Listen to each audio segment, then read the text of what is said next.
Last time अगर आपको याद हो तो हमने आपको एक क्लिप दिखाई थी प्रोफेसर डेविड मिलर की, जो कि सोशियोलॉजी के प्रोफेसर हैं एंड उन्होंने काफ़ी रिसर्च की है इनटू प्रोपेगेंडा एंड इस्लामोफोबिया। तो ये टीआरटी वर्ल्ड में उनका एक इंटरव्यू है जिस पे हम रिएक्ट करेंगे। बहुत ही बढ़िया, उन्होंने इतनी माइंड ब्लोइंग चीज़ें बताई कि जब आप ऐसा सुनो एंड यू आर लाइक कि यार ये तो ऐसा लगता है ये पूरे पैटर्न्स मैच होते हैं, पर काश कोई इतने रिसर्च के साथ मुझे ये चीज़ बता देता तो मेरे दिमाग में ना चीज़ें काफ़ी क्लियर हो जाती। तो चलो। And I know that you've done some work on this, and I'm wondering whether you can speak to it as to the extent Zionism connects, if at all, to Islamophobia. Well, so because the Zionists had to push out the Palestinians in order to create a Jewish state, they had to be anti-Palestinian and they had to be anti-Arab, of course. They didn't see themselves, those who had that background didn't see themselves as Arabs. They were mostly, of course, Europeans. And as a result of that, they also, because the Palestinians are mostly Muslim, not all Muslim, but mostly Muslim, they also had to be anti-Muslim. And that's a kind of part of the basic genetic code of Zionism, if you like. But when we look at it in recent years... तो basically ये कह रहे हैं कि भाई Israelis को जमीन हथियानी थी। अब जिसकी जमीन है उसके खिलाफ अगर आप सिर्फ हथियारों से लड़ोगे तो दुनिया तो आपको लाइक नहीं करेगी ना। तो इजरायलीज ने इनफैक्ट आई वुड से कितने सालों से, बिकॉज मैं ही उसका विक्टिम था, इतना बढ़िया प्रोपेगेंडा किया कि भाई अगेंस्ट उन, एंड ये जो बता रहे चेन ऑफ थॉट कि भाई पैलेस्टीनियंस के खिलाफ जाना है तो मोस्टली तो अरब्स के खिलाफ हो गए, ठीक है। तो अरब्स के खिलाफ प्रोपेगेंडा, अब अरब्स को डायरेक्ट टारगेट करना भी सही नहीं था, तो इन्होंने सीधा पूरे मुस्लिम्स को ही टारगेट कर दिया, ठीक है। एंड ये जो मतलब बेसिकली इस्लामोफोबिया फैलाना, ये सब बेसिकली इनका कहना है कि इसमें स्पीयर हेड है ज़ायनिस्ट। एंड कैसे इन्होंने कि भाई हम खतरे में हैं, तो एक बात हो गई कि भाई पूरी दुनिया एक कौम को डिसलाइक करने लगे, इसलिए इन्होंने इतना भारी प्रोपेगेंडा फैलाया अपने खुद के पर्पसेस अचीव करने के लिए। खुद का पर्पस क्या है? ज़मीन हथियानी है, ठीक है। अब वहाँ पे पैलेस्टीन में क्रिश्चियंस भी रहते हैं, ऐसा नहीं है कि क्रिश्चियंस को कोई अलग ट्रीटमेंट मिलता हो, बम सब पे बरसते हैं, ठीक है, सर्वेलेंस सबकी होती है। एंड ये वीडियोज़ तो हमने भी आपको बना के दिखाए थे कि भाई किस तरीके से इज़राइल में क्रिसमस सेलिब्रेशन हो रही थी, कोई सांता क्लॉज बन के कोई एक घूम रहा था आदमी, उसी को पीट दिया। आगे सुनते हैं। You can see the way in which the Islamophobia which has enveloped the Western world, especially since 9/11, since the attacks in 2001 in the US. That very important to remember, 9/11 के बाद से खास तौर पे इस्लामोफोबिया इतना बढ़ गया। एंड हमने अपने ना मेन क्यूरेटेड चैनल पे 9/11 से रिलेटेड एक वीडियो बनाया, उसको जरूर चेकआउट कर लेना, काफी ना लिंक्स मिल जाएंगे। थोड़ा सा स्पॉइलर अलर्ट दे रहा हूँ, ज़ायनिस्ट चाहते थे वो पर्टिकुलर अटैक होना, ऐसे कुछ साइंस लगते हैं। हम नहीं कह रहे ऐसा 100% है, 100% तो कोई कुछ नहीं कह सकता। kind of Islamophobia, the idea that Muslims are somehow backward, that their politics is reactionary, that they treat women badly, and that they're particularly prone to violence. Those ideas don't just come from the US and from the Islamophobic movements that people will know about, but they also come in large part from the Zionists, because they were the ones amongst them who invented some of these ideas. And I will give you two examples. The idea, first of all, of Islamic terrorism was invented by Zionist intellectuals. In particular, the first place this had a major public showing for the first time was a conference in 1984 in Washington, D.C., organized by a certain Benjamin Netanyahu. Netanyahu का नाम आ गया। तो basically जो Islamic terrorist के भाई मुसलमान terrorist हैं, इसकी बीज किसने बोई? ये बता रहे हैं 1984 में कॉन्फ्रेंस ऑर्गेनाइज करी नेतन्याहू ने, धरती का बोझ, ठीक है, वॉशिंगटन डीसी में, अमेरिका में, जहां उसने फैलाया कि भाई मुस्लिम्स टेररिस्ट हैं, ये है, एंड सब ज़ायनिस्ट का एजेंडा बढ़ाने के लिए ये चीज बता रहे हैं, विच इज मतलब क्या बोलो। And at the same time, ठीक है, तुम बोलोगे कि ये लोग टेररिस्ट हैं, ये हमास को भी टेररिस्ट ही बोलते हैं, और उन्हीं को पैसा दोगे। अपना काम करने के लिए अब आगे और बहुत सारी चीज़ें दिमाग में इनकी सुनते हैं बात, एक उस पे और एलैबोरेट करेंगे। अच्छा नहीं, एक और चीज़ मेरे दिमाग में आ रही है, ये कह रहे थे कि भाई कि मुसलमानों को ऐसा नाम दिया गया है कि भाई आप कि वो अपने वुमेन को बैडली ट्रीट करते हैं, ये करते हैं, वो करते हैं। भाई कितनी सारी हमने देखी हैं कि यहाँ पे जो ज़ायनिस्ट्स हैं, जो इज़राइलीज़ हैं, ब्लडी पीडोफाइल्स, ठीक है? ये जितने भी एप्स्टीन लिस्ट में नाम हैं जिन-जिन लोगों के, ठीक है? इज़राइल के प्राइम मिनिस्टर का था, तो भाई जो इस एप्स्टीन लिस्ट में लोगों ने किया, बच्चों के साथ, बच्चियों के साथ शोषण किया, उससे बुरा क्या होगा भाई? अमेरिकन्स के ज़्यादातर नाम हैं, करंट प्रेसिडेंट डोनाल्ड ट्रंप के तो कितने सारे फोटोज़ आ रहे हैं, बिल क्लिंटन। तो भाई इससे बुरा क्या होगा? एंड ये वाला जो प्रोपेगेंडा है ना कि भाई मुसलमान ऐसे होते हैं, वैसे होते हैं, मैं 2 कंट्रीज़ के नाम बताता हूँ, कुछ जैसे आप मलेशिया चले जाओ, वेरी प्रोग्रेसिव, वहाँ पे तो ऐसा कुछ नहीं है। इंडोनेशिया मेजरली मुस्लिम कंट्री है। तो भाई मेन चीज़ ये जो बता रहे हैं कि नेतन्याहू ने ये सब चालू किया कि इस्लामिस्ट टेररिज्म वाला फंडा। अब देखते हैं आगे क्या बोलते हैं। The idea there, this is one of the earliest appearances of the idea, was that there's a specifically Muslim form of terrorism, that Muslims are particularly predisposed towards terrorism, and this was an idea which was advanced to replace the idea that the main forms of terrorism in the world came from the Soviet Union and its proxies. So there's one idea. And the second idea, which comes from them, is this idea of Islamism, this idea that Muslims uniquely. तो भाई सबसे पहले जो terrorism की बात थी, अब इसमें थोड़ा बात करते हैं भाई कि ये जो आईसिस हैं, अल-कायदा हैं, ये लोग कभी इज़राइल को नहीं अटैक करते, कुछ भी बुरा-भला नहीं बोलते उसका। मतलब आप ये सोचो कि अगर नेतन्याहू कह रहा है, ठीक है, कि जो इस्लामिक टेररिज्म है वो सबसे बड़ा थ्रेट है, किसके लिए? हमारे लिए, पूरी दुनिया के लिए, इज़राइल के लिए। He is perfectly happy, in fact वो तो खुश ही हो रहा था जब सीरिया में असाद को निकलना पड़ा था, फ्ली करना पड़ा था टू रशिया, एंड उसके बजाय आ जाता है कौन? अल-जुलानी। अल-जुलानी हेड ऑफ, मतलब आइसिस, अल-नुसरा, अल-कायदा, एक नंबर का जो वो बोल रहा है इस्लामिक टेररिज्म फैलाने वाले, उसमें one of the biggest names, head Hunter, मतलब लोगों के सर काट देने वाले लोग, वो सीरिया का प्रेसिडेंट बन गया है। He is perfectly happy with it. तो भाई जो बहुत सारे एक्सपर्ट्स बताते हैं, मेरा भी मानना है कि आइसिस, अल-कायदा ये सब कवर है ताकि इस्लामोफोबिया फैलाया जा सके, ठीक है? एंड ये एक actually sort of buffer create करता है between all the Arab countries, because all the Arab countries historically, आज के डेट में भी अगर कोई दमखम रख ले, इतने मजबूर ना हो, तो दे वुड वांट कि इजराइल ना, मतलब ना रहे एज अ देश, बिकॉज कितने सालों से हिस्ट्री में तो था ही नहीं ना, 1948 में तो बना है। तो ये एक बफर है, आइसिस, अल-कायदा एक डिस्ट्रैक्शन है, क्योंकि सबसे बड़े टेररिस्ट कौन है आज के डेट में? भाई जेनोसाइड कौन कर रहा है? इजरायलीज कर रहे हैं। तो आप इस्लामिक टेररिज्म करते रहो, आइसिस ये सब चीजें डोमिनेट करते रहे हेडलाइंस, एंड असली टेररिज्म ये लोग फैला ले।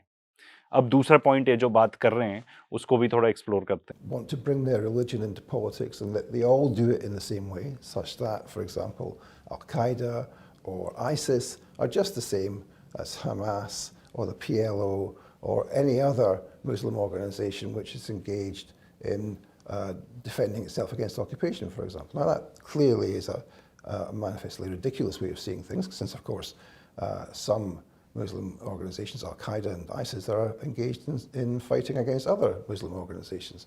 But that's an idea, the idea that Muslims are all the same and that they are politically reactionary, they will turn to violence.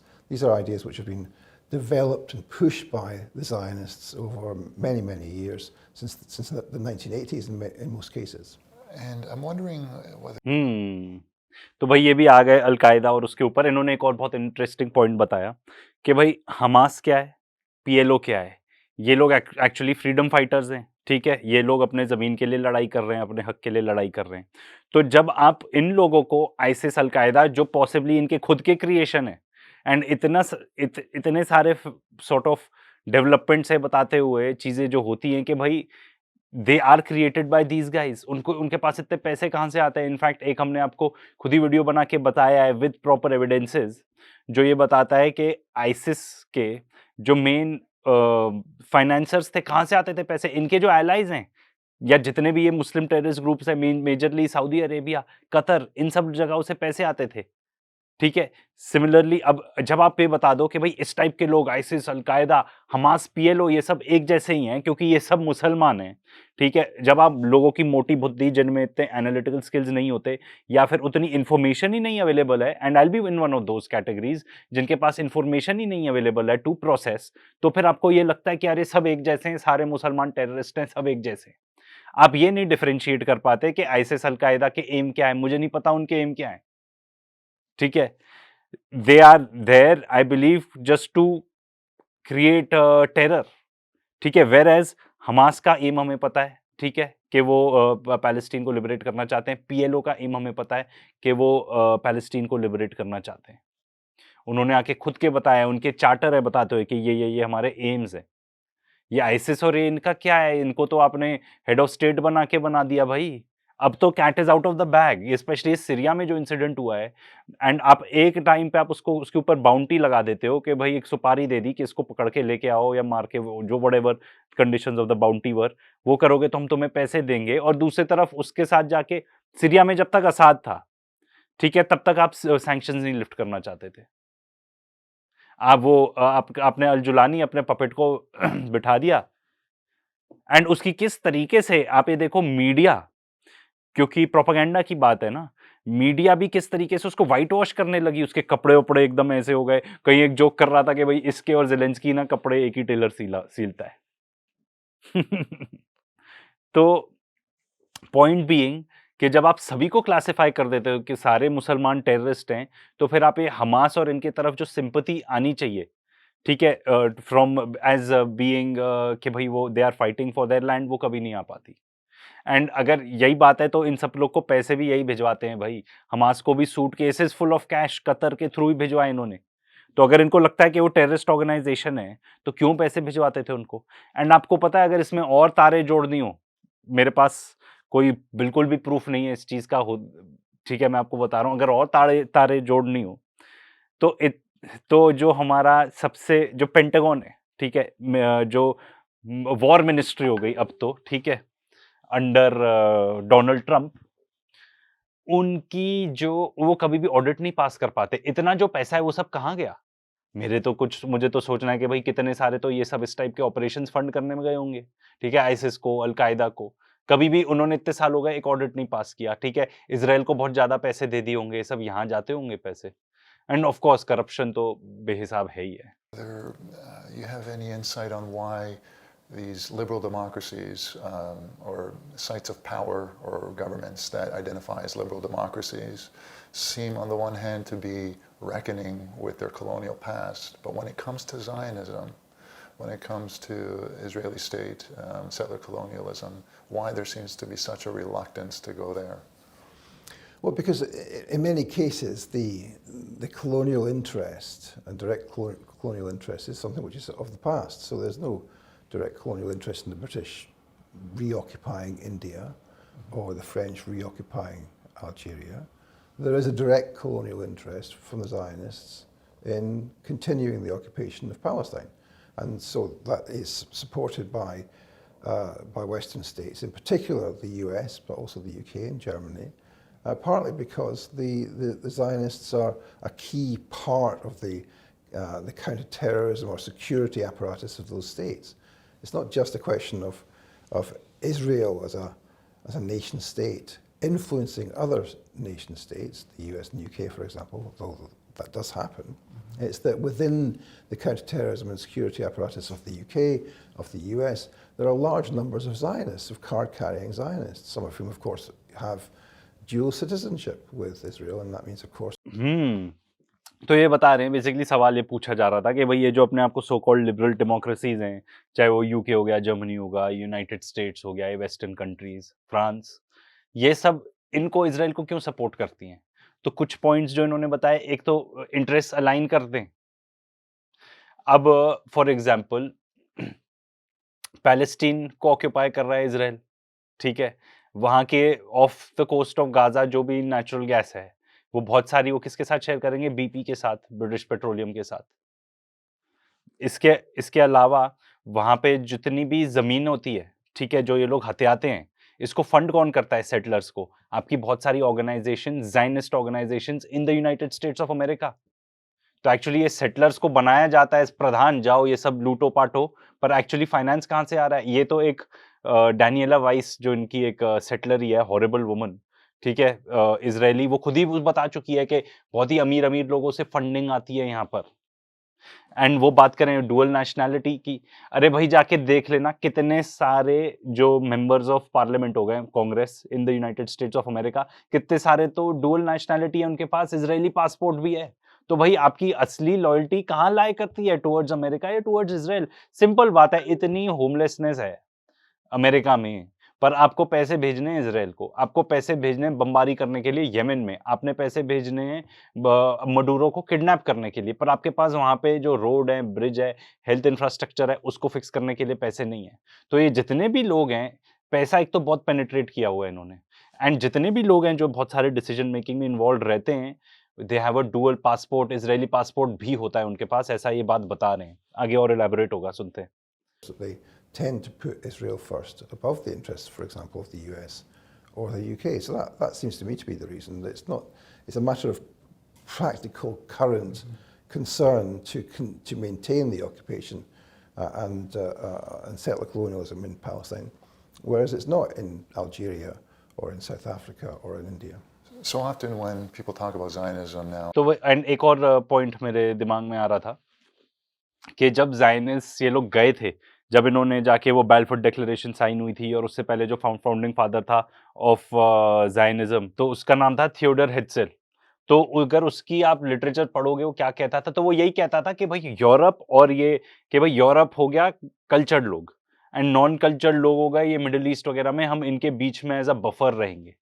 तो हमेशा से ही था ज़ायनिज़्म का ये पर्टिकुलर जो फाउंडिंग उसके फादर ही है, उसी का ये प्रिंसिपल था कि भई हम इन लोग के गंदे-गंदे काम करेंगे, जो भी ये लोग चाहते हैं। एंड इज़राइल का फंडामेंटली तो ये है, इनफैक्ट हमने एक वीडियो बनाया के रेटेड के मेन चैनल पे, उसको ज़रूर जाके चेकआउट करना, बहुत इंटरेस्टिंग है कि यूएस क्यों सपोर्ट करता है इज़राइल को, and it's not just because of APAC या कुछ, but actually security interest align करते हैं।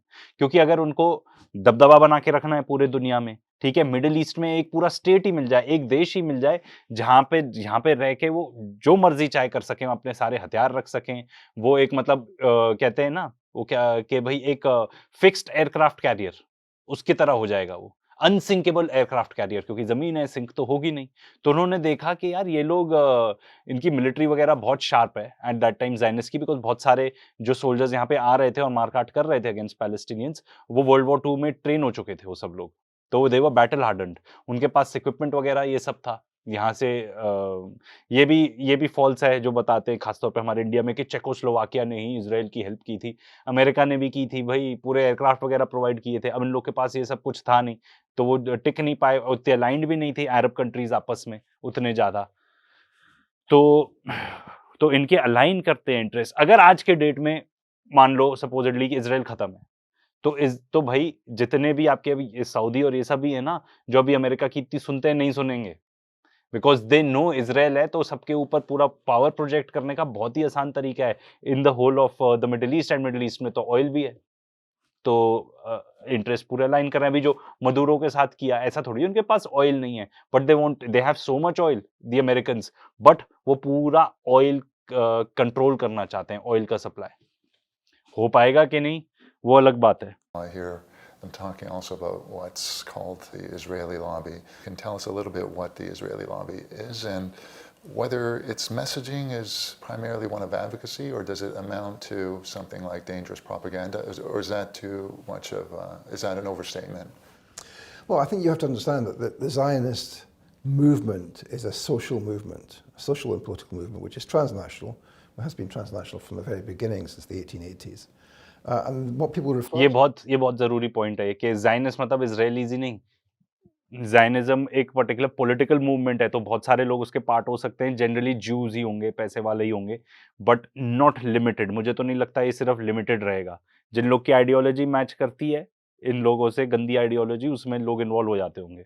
referred to as the Israel lobby is a small fraction of the Zionist movement. It's the lobby groups, for example, in the UK or the US, which directly try and influence policy. So APAC, for example, in the US, the ADL, the Anti-Defamation League in the US, or similar organizations here like BICOM, the Britain-Israel Communications and Research Centre, or the Community Security Trust, which does what the ADL does in the US and the UK. These are Israel lobby groups.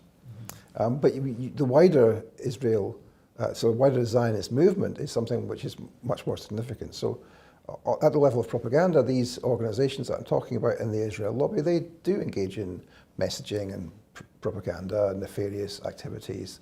They farm trolls on the internet and they try and destroy people's reputations. So that's all of the...